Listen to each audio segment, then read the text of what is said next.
Hello, ఇప్పుడు నేను దొండకాయ మసాలా ప్రిపేర్ చేస్తున్నాను. దానికి గాను దొండకాయల్ని పొడుగ్గా కట్ చేసుకొని పెట్టుకోవాలి.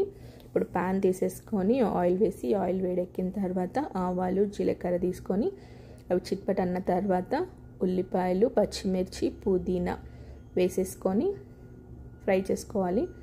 అండ్ ఒక 2 బిర్యానీ ఆకులు, కొద్దిగా బిర్యానీ పువ్వు వేసేసుకొని మంచిగా ఫ్రై అవుతుండగానే దీంట్లో కొద్దిగా మెంతిపిండి, పసుపు, ఉప్పు, గరం మసాలా, ధనియా పొడి, పెప్పర్ పౌడర్, మిరియాల పొడి, జీలకర్ర పొడి వేసేసుకొని మంచిగా ఫ్రై చేసుకోవాలి.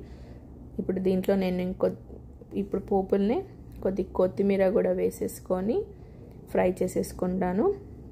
ఇవి ఇప్పుడు మనం మంచిగా ఉల్లిపాయలు ఇవన్నీ వేస్తేనే మంచిగా మగ్గిపోతాయి. పసుపు, ఉప్పు వేస్తే చూసారా మంచిగా మగ్గిపోయినాయి. ఇప్పుడు కొత్తిమీర కూడా వేసుకుంటున్నాను. తాలింపులో కొత్తిమీర వేసుకుంటే టేస్ట్ మంచిగా ఉంటుంది.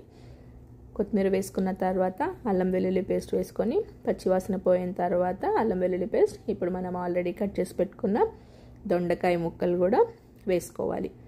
వేసేసుకొని ఒకసారి కలిపేసుకున్న తర్వాత మంచిగా కలిసిన తర్వాత ఇప్పుడు దీంట్లో నేను నువ్వులు, పల్లీలు, గసగసాలు ప్యాన్లో ఆయిల్ లేకుండా ఫ్రై చేసేసుకొని మిక్సీ పట్టుకున్నాను. ఆ పేస్ట్ వేసేసుకొని మంచిగా కలిపేసుకోవాలి.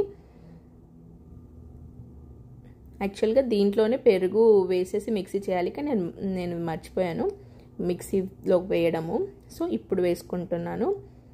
ఇంకా పెరుగు వేసేసుకొని మనకు కావలసినంత,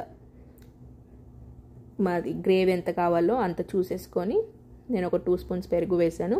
వేసేసిన తర్వాత వాటర్ వేసి ఉడకనియాలి.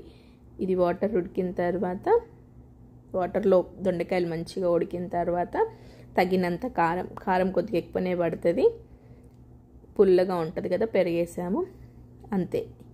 ఇంకా మంచిగా ఉడికిపోద్ది కారం వేసిన తర్వాత కూడా